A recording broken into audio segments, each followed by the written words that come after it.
This old Maynard here, and here's some classic 1978 crappy old room.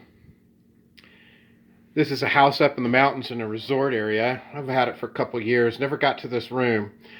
And it was built in, I think, 68. You can totally see it. But there's a bunch of funny stuff. I mean, that is the air conditioning duct that goes out into the kitchen. I guess they just ran it through the closet and they wrapped it. It has insulation around it, and they wrapped it with plastic bags to try to keep the insulation off the clothes in here.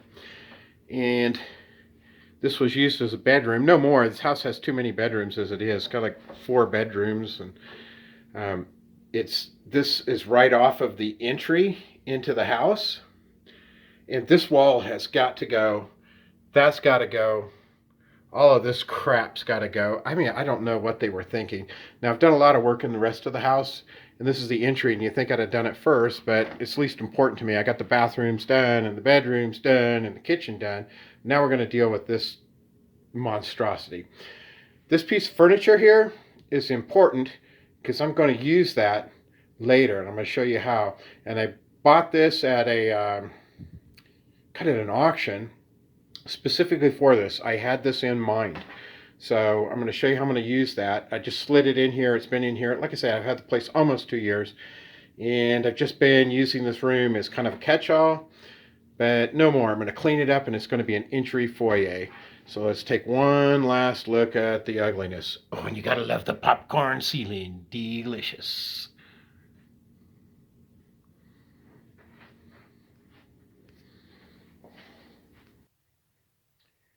So it's the next day. We're in the kitchen, and I'm going to give you a little bit different perspective of the work. We're going to go out of the kitchen, and there's the hallway leading into the house. When we come into the hallway, first thing I did is I said that wall has to come out. Well, that wall has come out. And without that wall, I got a little bit more work to do up in here. No big deal. I'm not going to work on the wall right this second, but as that wall has come out, it makes the entry much, much bigger. So you're walking into the house versus walking in to a hallway. And I think that's a little bit better floor plan. I'll use this room as maybe an entry foyer slash I'll probably put the computer in here. There's a piece of furniture. We'll talk about that in a second. Now, when I do these projects, I like to just take one bite at a time. First bite was demo, so we're demoed out. And now I started working on the closet. And we stepped back to the closet. I needed to get rid of the ductwork. And so you see the ductwork's up here in the top, but I lowered the ceiling of the closet down, which is fine. It's still going to work as a closet. As I come up here, it's about 6 feet 4 inches to the top. We've got a lid in it, and we have 2 sides. Now the 2 sides are all about this. That right side is going to be a coat closet. I have a little shelf in the bottom, and that was a metal plenum that was in the closet. Clearly they had retrofitted the air conditioning into this house. It doesn't ever get really warm enough to use air conditioning up here, but 1968, they probably didn't put it in. Nowadays, everybody does. They just have forced air and heating, excuse me. So this side, though, you can see that's open, and that is 42 and a half inches. I don't have drywall on that side yet, and that's because I'm going to come over to this cabinet, and that dimension is the width of those 2 narrow sets of drawers right there. I'm going to cut the cabinet right there, and I'm going to bring that cut piece over, and I'm going to install it right in here. So I'll have a bank of drawers with a light up above and room for maybe some glass shelves so I can put some objects of art in there maybe, or who knows. That's something attractive. And then this set of drawers right here, I'm just going to throw away, and then this other set to the right, I'm going to put a new side on there, and that will be a file cabinet. That's the next step that I'm going to take. Once I do that, I will come back up to that light that light is buried, of course, in the soffit now that's hiding all of this ductwork. Shame I can't use that space. But the switch is right here, so I'll pull the wiring back down to the switch, and I'll run new wiring up to here and put a can light, and then I'll probably put a small LED light in here. I'll run it off the same switch. Doesn't matter if they're on at the same time. The last thing I'll do in this closet is I will take one of the old closet doors. I'm going to cut it to that dimension, and it will slide to the left and to the right when it's closed, the left when it's open. And so we'll have a nice closet that's all closed up. This divider here, I was very careful to set it back so it doesn't interfere with the door at all. I've also trimmed the carpet, put tack strip down, got it nice and tidy. After we do that, we've got a few more things to do. We're going to change the swing of that door, and we're going to put those light switches down here in the wall. And a big thing is I'm going to have to stick a header in here. It doesn't seem to be any real weight on it, but it is going perpendicular to the joist, and they were on that wall. It's just a partition wall up above, but I don't want any movement or settlement. It'll be the right thing. I'm going to cut those joists back and slide the header in and put some joist hangers on it, and I'll bury it in the wall over there so I have a smooth wall. And one of the reasons I didn't trim this bit up is because I'm going to have to bury it in this wall and bring jack and king stud down to the floor. Then we'll do the drywall patch, and before we do the drywall patch, of course, we'll get rid of the delicious popcorn. Oh, you gotta love 1968. So, got the old file cabinet cut down and installed, and all the drywall in the closet. I also have made the connections for the wire. It's looped down and hanging through the drywall. Those will get wired directly into the fixtures. The fixtures will act as the box. And I have already found the fixtures that I want to use, so they don't require a box in the ceiling. Everything's ready. I'm going to go ahead now and close up that section in the top and get rid of that ugly old ductwork, and then I will trim out the jambs and get the door ready. I've got to get some corner bead for that post in the middle there so that I can go ahead and mud all that drywall up, but it's Sunday, everything's closed, so I will do what I can do.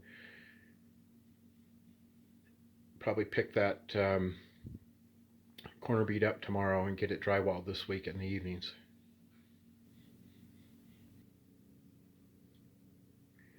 So I'm drywalling in the closet on the right and the built-in file cabinet on the left. And clearly I've put the drywall in, and I put one coat of drywall on it. I'm going to show you my theories on drywall.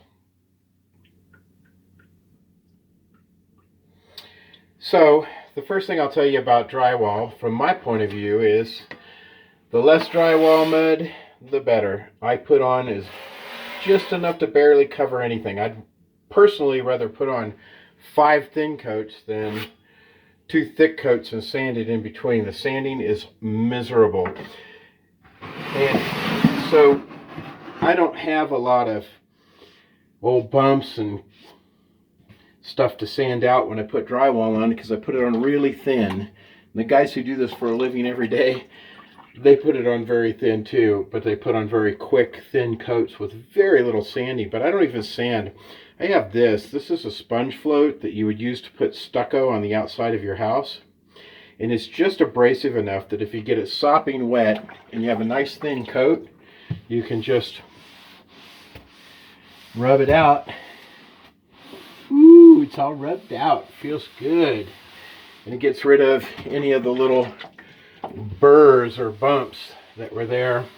That's all you have to do, and then it's just one more thin coat. So that's my basic theory on putting on drywall mud, or I should say applying drywall mud. I can speak English. Applying drywall mud. That's how we would do it. Just wipe it off, let it dry off, and put your next coat on. That's as easy as it comes. Sponge float, bucket of warm water from the old home schleppo.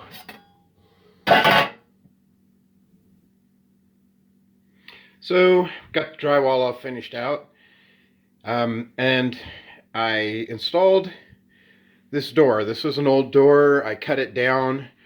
It was a hollow core door, and so I had to put a little block of wood on either side. And I got it on the rollers. Let's watch it rolling. We've got the closets finished out. Let's turn on the light. Oop, blinding. And so we've got a light inside the closet, and I have another light over here. I switched them on the same switch. I didn't really want to make them independent.